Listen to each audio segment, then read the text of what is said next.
பலர் வாக்கு கொடுப்பாங்க, மாறிடுவாங்க, எப்போ சொன்ன கூட கேட்பாங்க. ஆனால் என் சர்வவல்லர் அப்படி இல்லைங்க. சிந்தித்து பார்ப்போமா? சங்கீதம் 110:4. நீர் மெல்கிசேதேக்கின் முறைமையின்படி என்றென்றைக்கும் ஆசாரியா இருக்கிறீர் என்று கர்த்தர் ஆணையிட்டார், மனம் மாறாமலும் இருப்பார். ஆணையிட்டவர் மனம் மாறாமல் இருப்பார். மெல்கிசேதேக்கு முறைமையிலே நித்திய ஆசாரியனாய் வந்தவர் என் ஆண்டவராக இயேசுவை குறித்து தான் இங்கே பார்க்கிறோம். அன்பானவர்களே, பிதாவாகிய தேவன் என்ன வாக்கு கொடுத்தாரோ அப்படியே ஆணையிட்டதை மனமாறாமல் செய்தார். இன்று இந்த நாளிலே இன்னும் சொற்பமான நாட்களே நாம் புதிய ஆண்டுகளுக்குள்ளாக போக இருக்கிறோம்.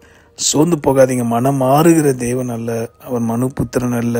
அவர் சொல்லியும் செய்யாதிருப்பாரோ? நிச்சயம் அவர் வசனித்ததை நிறைவேற்றுவார். இந்த வார்த்தையின்படியே மனம் மாறாமல் இருக்கிற கர்த்தரை நாமும் கூட மனப்பூர்வமாய் நோக்கி ஜெபிப்போமா? நம்பிக்கையோடு விசுவாசத்தோடு அவரை நோக்கி கூப்பிடுவோமா? நன்றி ஆண்டவரே, இந்த அற்புதமான வேலைக்காய் ஸ்தோத்திரம். நீ மனமாறாத தேவனப்பா.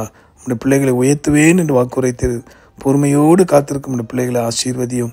இதே போல கற்பத்தின் கனியை தருவேன், ஆவிக்குரிய ரீதியில் உயர்த்துவேன், ஊழியத்தை வளர்ச்சிவேன் என்று இப்படி பல பல வார்த்தைகளை உங்களுடைய அன்பு பிள்ளைகளுக்கு தந்திருக்கிறீரப்பா. மனம் மாறாமல் இருக்கிற தேவன் ஈசாக்கை தாரும் ஆண்டவரே. இன்னும் ஆவிக்குரிய வாழ்க்கையிலும் பொருளாதாரத்திலும் உயர்ந்த இடத்திலும் உடைய பிள்ளைகளை வையும்.